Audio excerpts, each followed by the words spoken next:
stick in the Western Conference. We're going to stick with Kevin's jersey. As for the audio-only listeners right now, Kevin and Jaevon both displayed a choking celebration that was done by Tyrese Halliburton a la Reggie Miller last night.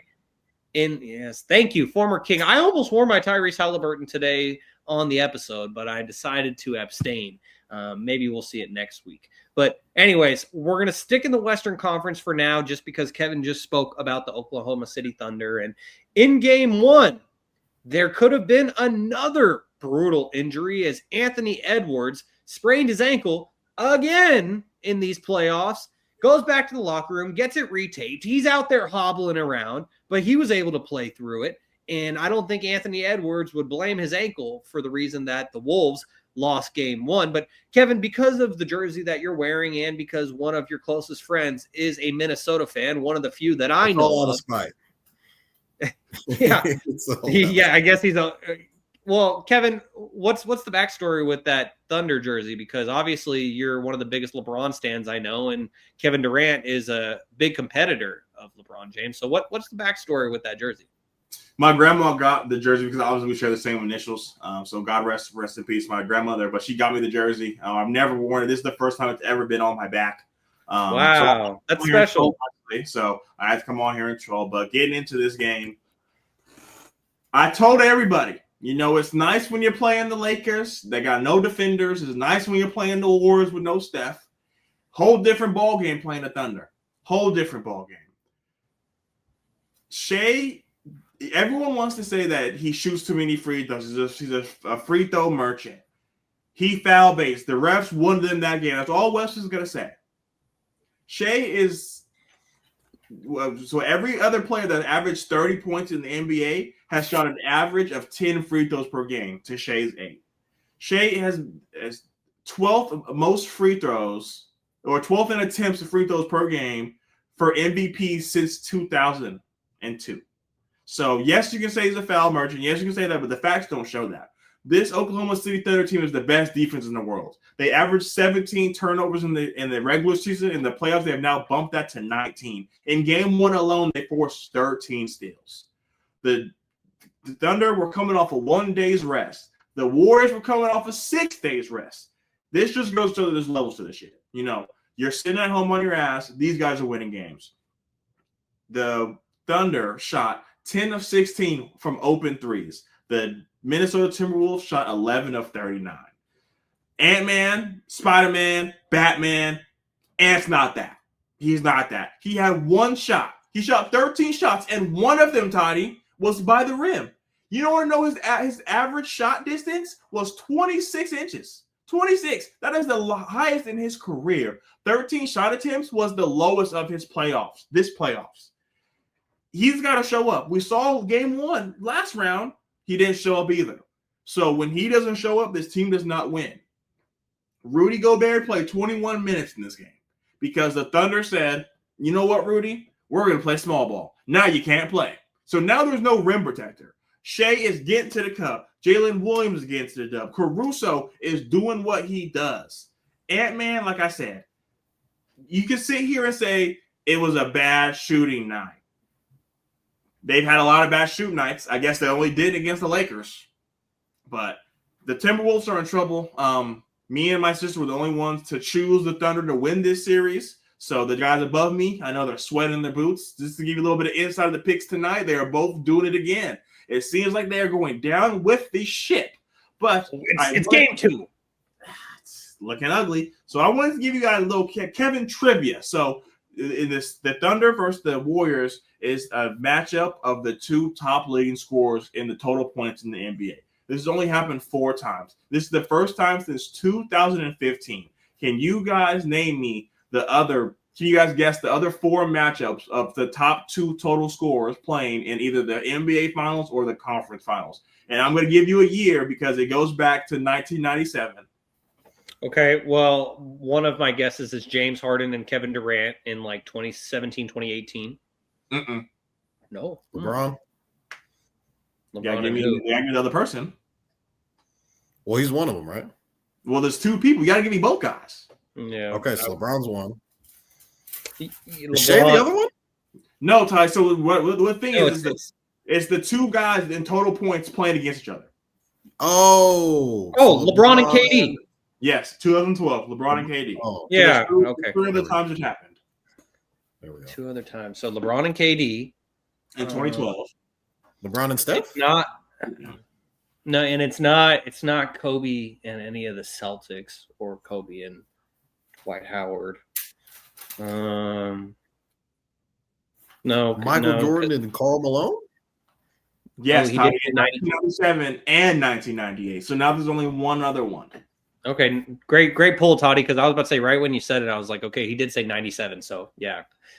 All right, so it's happened one other time. So we got LeBron and KD, Karl Malone and Michael Jordan. It's happened one other time.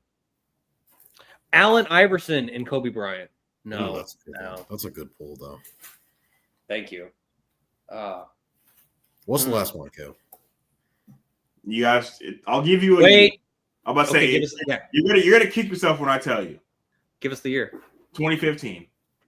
Oh, okay. So it was LeBron. But it's conference finals or finals. It's not just the finals. Oh, wait. So was it Steph and KD?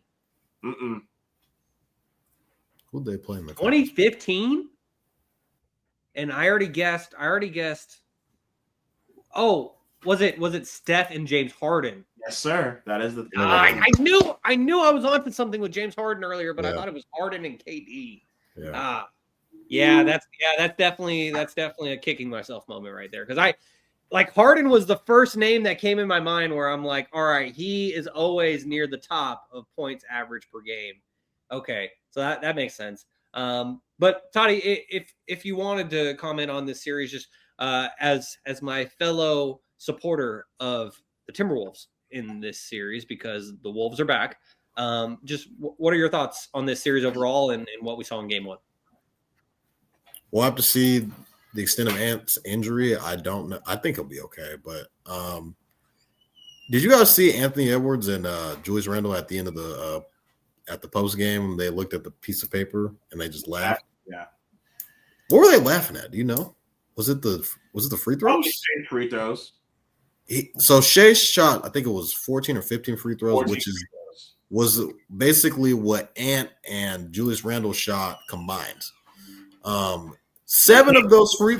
I only shoot one basket towards the rim. 7 of those free throws were in like the first 4 minutes of the game. So it was established early how the refs were going to call that game, which I thought was kind of strange. But the Wolves were hitting their threes early on. Like Nikhil Alexander-Walker was hitting threes, Jaden McDaniels was hitting threes, Ant was hitting threes, Julius Randle. So everything was kind of copacetic going forward. But I think the Ant injury kind of slowed them down a little bit, and he was a little hobbled, and that kind of gave the talk of the town for the OKC Thunder throughout the playoffs is their points off of turnovers. And if they're able to score this, that, and the third points off of turnovers, you're not going to beat them. And that was kind of the story of the second half. Wolves were turning the ball over. You got J-Dub, you got Chet. Those guys are running, looking for lanes and trying to score points off turnovers quick, fast, in a hurry.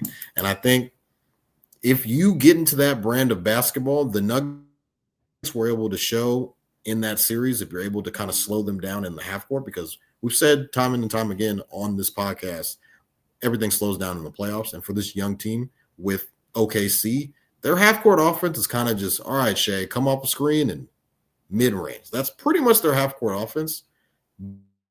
They thrive off of transition, points off of turnovers, getting into early offense. When you force them to kind of play a certain style of basketball, it's tough for them.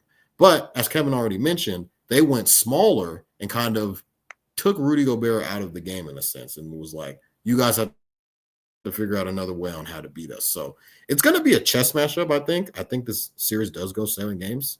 I did have, I believe it was the Wolves in 7 games to win the series, because I just think Ant is too good of a player, and they were already in the conference finals, or what was the conference finals last year? Yes, it was the conference finals last year.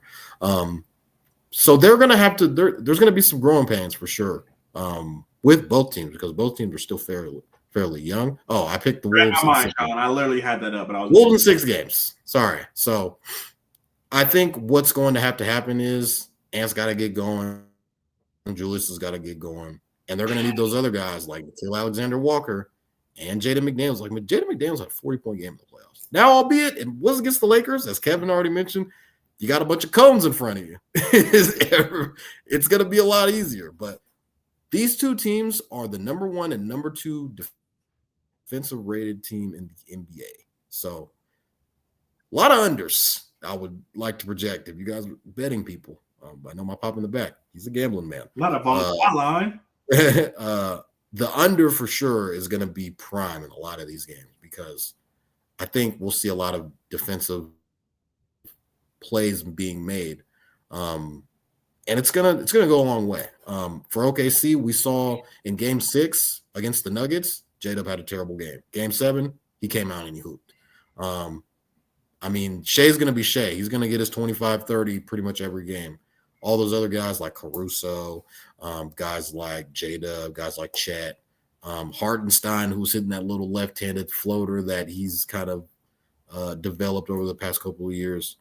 Everything is kind of primed for OKC to win these first 2 games at home. If they go up 2-0, they'll be feeling pretty comfortable with them having home court advantage already in their back pocket. So for this Thunder team, who is young, as I already mentioned, they're pretty much in the driver's seat after winning game 1. Now for the Wolves, they have to make their adjustments as far as the matchups that will be given to them with one of their better players who is making $200 million. He's not on the floor. So you're going to have to figure out how to, outdo that matchup, or Ant's just got to just go nuclear. And that's what I'm kind of thinking is going to happen because I've seen it time and time again in the playoffs where Ant just has a spectacular game. We're like, oh my God, this is the best player in the league. Well, it should be noted, as Toddy just did earlier, that Toddy has the Wolves winning this series in 6. I have the Wolves in 7. Kevin has the Thunder in 6. Alex has the Thunder in 7. And something else that I think should be noted just from my own perspective on this is that even if the Thunder win the first 2 games of this series at home, I'm not saying that this series is over because they're doing what they're expected to do. We've seen so much chaos with road teams winning in this year's playoffs that it's like, oh my God, excuse me. Oh my God, someone won the first 2 games of a series. It must be over. No, it's not the case at all. They're just maintaining home court advantage. If Minnesota loses game 3 after they're down 0-2, okay, yeah, it's over because no team has ever come back from down 3-0. But 2 games, I'm not too worried about that.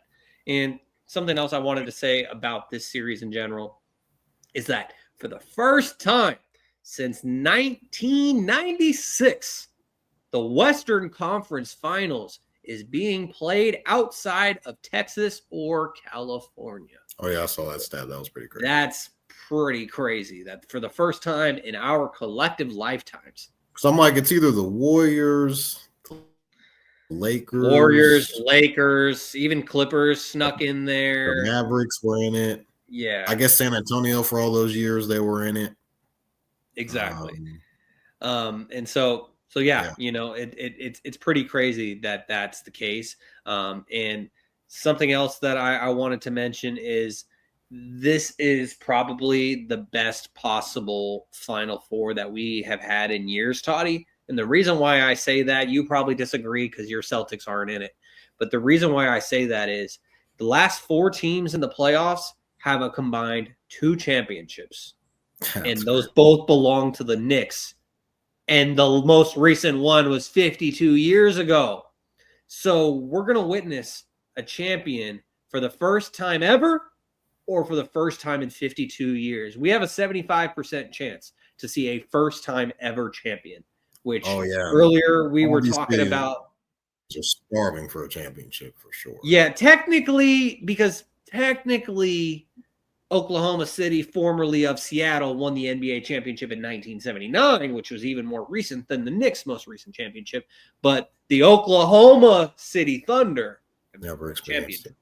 And so that would be pretty cool to see a first-time NBA champion in these playoffs. And now that brings us to the Eastern Conference Finals, Jaevon, because the Eastern Conference Finals started last night in New York, and man, what a start it was, because the Pacers were down by 17 points with 6 minutes to go in this game. They were